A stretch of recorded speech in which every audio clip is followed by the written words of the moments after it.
Hello and welcome to my channel. Go ahead, hit the like, hit the share, subscribe if you haven't already. This video is going to be hitting on what's going on with Grandmaster Jay.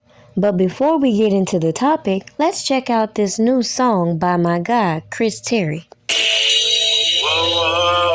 RSKO soon. Yeah. Say what up.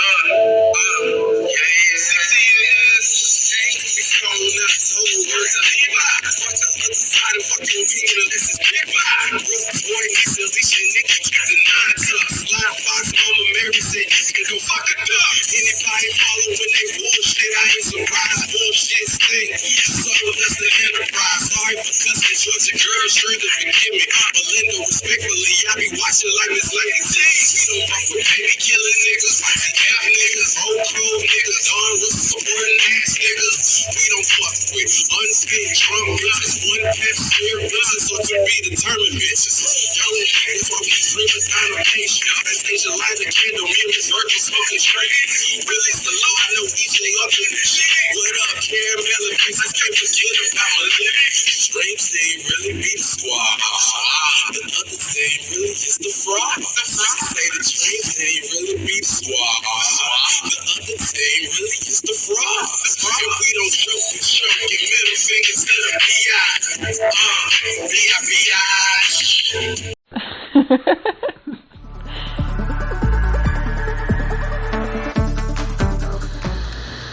Can I with you? What? ACP, you see this?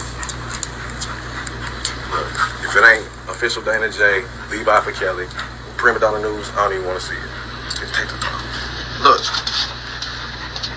you got some weed? Dang. Gotta get some.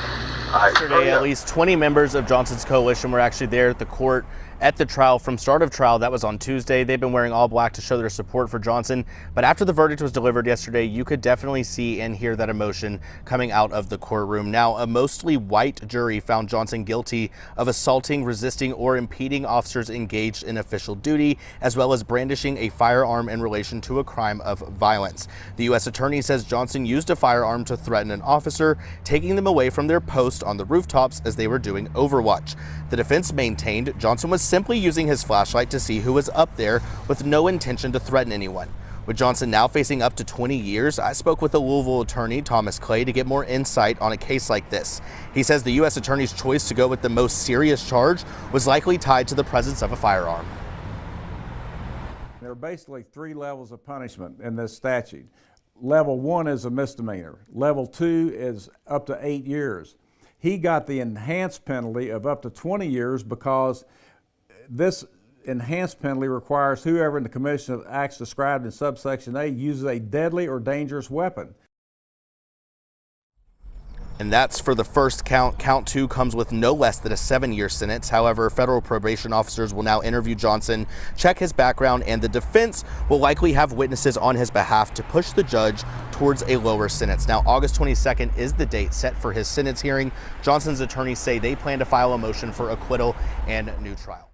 Now, unless you've been under a rock, it would be blatantly obvious that a lot of things that have been going on lately is sparking the conversation for these people vying for these political offices to use certain scenarios to help them with their campaigns and continue to push laws that are going to violate our rights to bear arms, for example. Meanwhile, when you have people fighting for those rights, it's overshadowed by the nonsense we see perpetuated, even though these same individuals will sympathize with these other people coming out doing these mass shootings targeting innocent people who have nothing to do with nothing, and nobody ever stops to ask the question, who's financing these individuals? In most of these massacre incidences, these individuals don't have the finances to have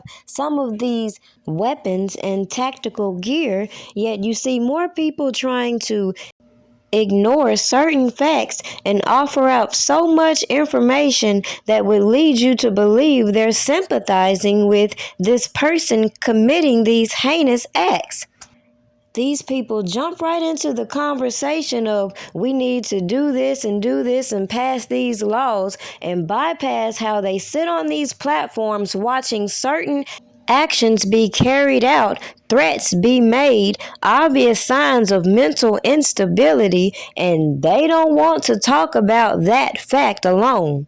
They don't want to talk about how you can identify certain warning signs that have been placed on these platforms. Meanwhile, they will use these same platforms to put out propaganda and overshadow certain things we just keep seeing play out over and over. Perfect example, just as equally as people were riled up about Breonna Taylor, people were riled up about Korryn Gaines and then quickly forgot about how she was in her home protecting herself and was gunned down. And not only did she lose her life, but her child was injured in the process when these people did not have a warrant to enter her house in the first damn place. But people forget certain facts and are fueled by bullshit when it comes to reality. What does it say when you can be in your home and can be gunned down? Your kids could be at school and can be gunned down. You can go to the grocery store and be gunned down. Meanwhile, when people come out and try to assert affirmative action, we watch the media and other individuals take your focus off of the topic at hand, and that is, with great movements comes great sacrifices. Now, I said all that to say this. When it comes to Grandmaster Jay, if you ask me my personal opinion, if you listen to the facts, the way they initially reported it, seems like to me a lot of people are very intimidated seeing a lot of affiliated individuals come out here with their guns standing for their rights. I just find it fucking funny that here in 2022, we still at a point of certain individuals can come out and stand their ground and is well within their right to have their guns. Meanwhile, on the other hand, the same people can create such a fear that these people have to make an example. Meanwhile, guess what? We gonna keep hearing stories just like this. March through downtown Louisville along with a balloon released tonight. Growing calls for more answers after a U.S. Marshal shoots and kills a 25-year-old man in West Louisville. It's the top story on the WHAS 11 Night Team. Hello, everybody, and thanks for staying up a little late with us. I'm Doug Prophet. LMPD for the first time today saying only the deputy fired shots while the suspect did possess a gun. WHAS 11 Night Team's Bobby McSwine covered the news conference and that protest tonight. And Bobby, it's still unclear if Omari Cryer used that gun in any way. Yeah, that's right, Doug. And family and friends gathered here promising to keep Omari Cryer's name alive. And like you said, they're frustrated by what LMPD doesn't know. Where was Cryer shot? Why was he in the Chickasaw neighborhood? And did he point that gun that LMPD Chief Erica Shields says he has at law enforcement? Their questions, Shields says, will be answered once body camera footage is released and interviews are complete.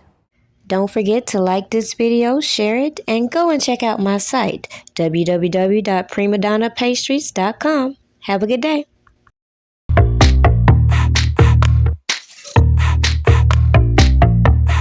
Something good.